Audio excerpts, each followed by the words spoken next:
Hey guys, this is Bree. I travel full time in my SUV chariot, and this is my channel. Thank you for tapping in. For tapping in. Today I'm on the trail. I've been here in Tennessee for about, I'm gonna say 3 weeks. So I thought I should start creating more content. So I'll be here for a couple months until November. So I'm just back home now, enjoying being back in the warm weather. It's beautiful. I'm going to show you guys some video a little bit later so you can see what everything looks like here. But it's really overgrown, like in a beautiful way. Everything's out to the max right now, super colorful, and it's really pretty. There's a lot of like yellow flowers and stuff around where I'm at right now. But I apologize if I get a little wonky. I don't have my setup here with me, so I'm kind of just using my arm.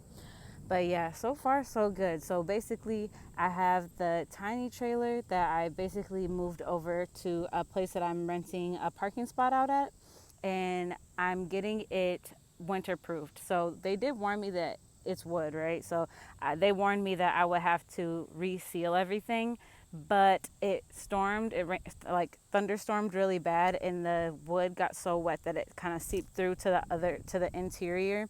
So excuse me, I'm taking it, or I just took it today over to a RV repair place so they can put some metal or some like facing on it so that way it'll be weatherproof, and if it storms or rains then it won't like seep into the interior. And then I'm also have like the list of all the materials I need for the tiny trailer, and then also some like miscellaneous things for the SUV. I've kind of got my setup like prep now for the rest of this year and like half of next year.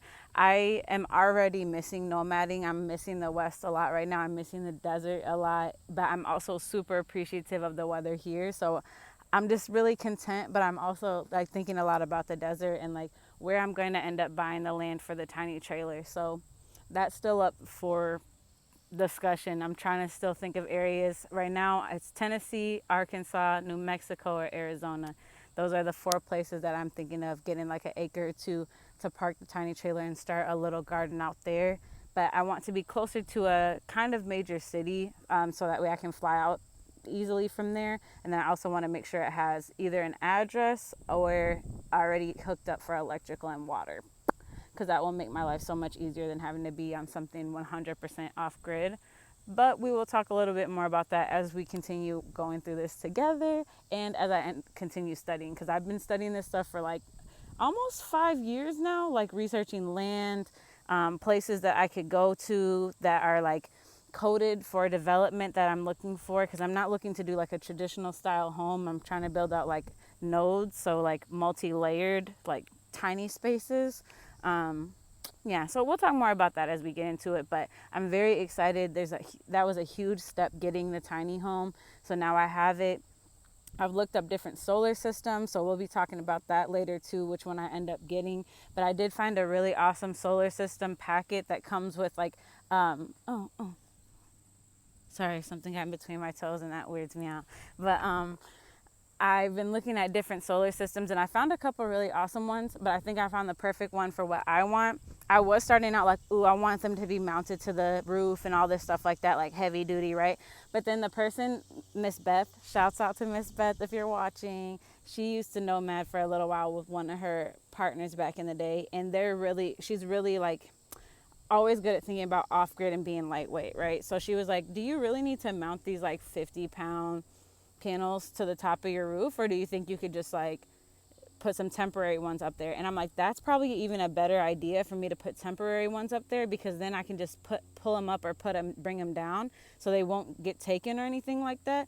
And then I can just put some hooks on the side of the wall so it doesn't mess with the roof membrane, because if any of y'all have an RV or a travel trailer, you know the roof membrane on the top, like if you crack that white kind of membrane that they put on there, that really jacks up your ceiling and it can really mess up your quality of waterproofing up there. So I really don't want to put any cracks into the roof. So I'm thinking that I'm going to just do like some side hooks around the top and then just like hook the panel up that way with some like roofing. I'll show y'all what I'm talking about, but I'm thinking of just like hoisting it up there and then like putting a couple a couple hardware like steps on the side where my door is on the front side, so that way I can use that as a ladder to get up there to mount the solar and stuff. So just thinking about ways to make it more lightweight and more affordable. Now that solar kit is literally $1,500, so it's a lot of money. And then the AC, I'm looking for a light weight low volt AC. I found 2 of them. They're like $500. Then the heaters, same thing. They're like $300. And then you got to get the freaking fridge. So there's a lot of different things, but I'm trying to like plot on how I do it, because like I said, later this month, oh no, I didn't even say that yet. Y'all, I'm just blabbing, but I'm just updating you on everything. But later, basically, when fall comes, I am going back west. So I was thinking about it, and I'm like, do I want to bring my tiny trailer with me west, or do I just want to travel how I've been traveling? And I'm going to travel how I've been traveling, because literally it triples my gas mileage. Yeah, it triples how much it costs to get gas to go west. Then I also have to find places to park it all the time, and I can't do sits and like really be as like mobile as I am now. Sorry, I got a call, and I don't know if you could hear me right there, but yeah, so that's how I landed on. I'm still doing van life when I go west. I'm just gonna basically strategize in places that I go to, and then once I find a gig out there, like I'm wanting to work in specific places when I'm doing my design work, and a lot of them are off grid. And when I get a project that's large enough, maybe like a month or 2 months for me to actually go out there and stay out there, that's when I would pull my tiny trailer.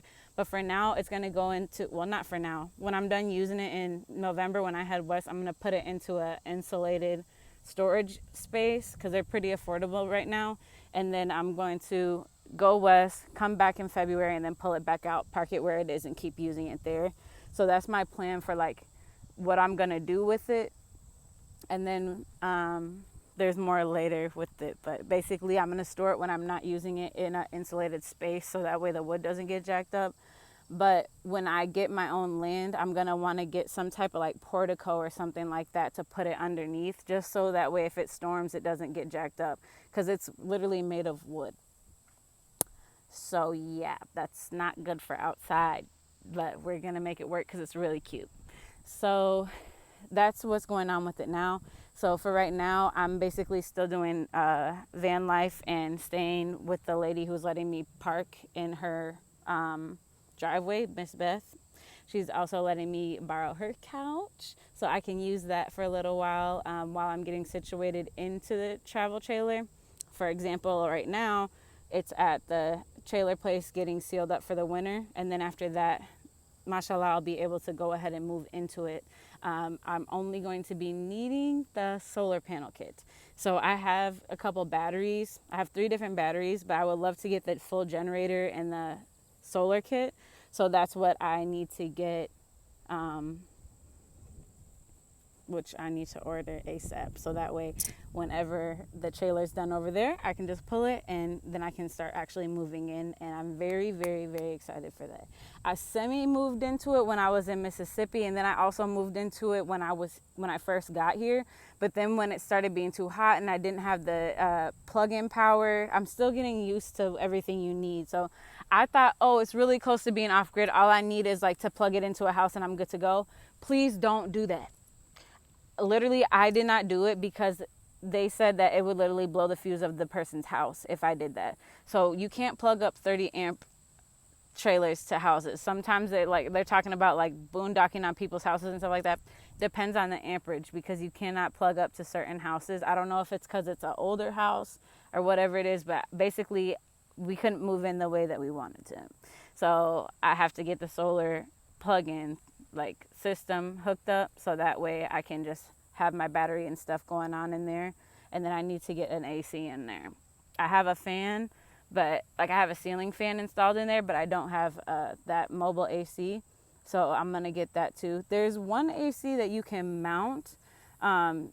It's like a ceiling mounted one, and I'm thinking about potentially doing that. You mount it's like a split piece, and then you mount the other on the exterior. I'm thinking about doing that because I think that could be good. But there's this one really small one that you literally just plug in and that's it. And I also think that one might be good too. The reason why I want I'm thinking about that one is because you literally just plug it in and that's it. There's no like extra voltage or wattage that goes into it, but the split one has more power that's needed, I believe. I'm not triple check that, but whatever one has least power is the one I'm gonna get because I'm trying not to use all of my freaking energy. The AC is gonna run a lot of energy, so that's one thing that I'm gonna have to really plan for. But I found an awesome kit that's going to be able to keep the energy coming, and it has 2 foldable panels, so I can put them up there, bring them down. So I'm really excited to get the trailer back so I can install that hardware and get it ready to be able to move all the way in for reals this time. And once I'm in there all the way and I have my AC going and stuff like that, I'm going to be almost ready to go west. So that's how that happens. So that's why I'm still thinking about the stuff that I need to get for a chariot.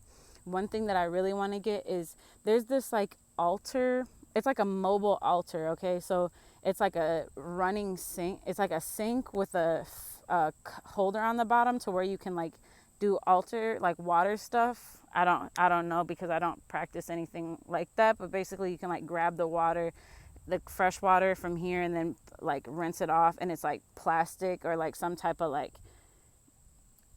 durable material of some sort.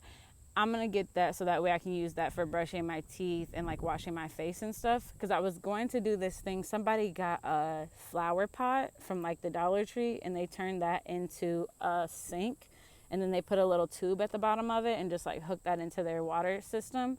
I was gonna do that, but I'm thinking that this like heavy duty one will be easier for me to carry around than the ceramic one, and it's pretty small, so I think I'm gonna do that one. I still need to double check the measurements though, because you know how it is in there. You got to be real wise with the measurements. But I need to get 2 1-gallon water tanks. I got my faucet already, so I got that. I need to get my 2-gallon water tanks, my sink, and then I need to get an outdoor seating thing, because what I'm really missing is going to those national parks and going to like BLM land and like just sitting out there. But the thing is, when I was out there before, I didn't have anything to really sit on, so I want to have something to sit on. And then I also want to get like some type of tapestry or something to like hook from my van or my SUV, because I feel like y'all saw that before. Like I had it like hooked up like makeshift, but it didn't do right. So I either want to do like there's a mounted one that's like $100 that you can mount on the side of your car and it just pulls out and it's like really official. Then I can like cook and like set up camp that way. Or I'm just gonna get like little hooks to hook on the outside, and then like a little weighted hook to put at the exterior, so it'll be kind of like I don't know how to describe it. It would be kind of like a triangle that's going down to a corner.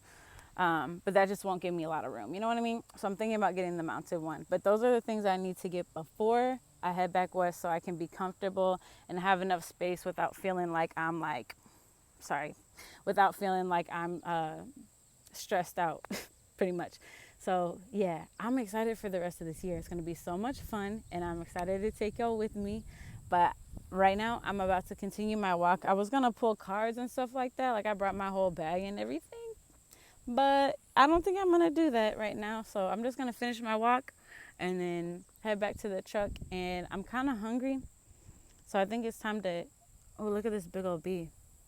You guys can't see it because it's flying too far away. Anyways, I need to get groceries for the week. So I'm going to probably go get groceries. And then that's about it. Do some work. So I'm going to just cut the video here. I feel like I talked your guys' head off, but I'm going to show you guys a little bit of this trail, and I will see you on the next one.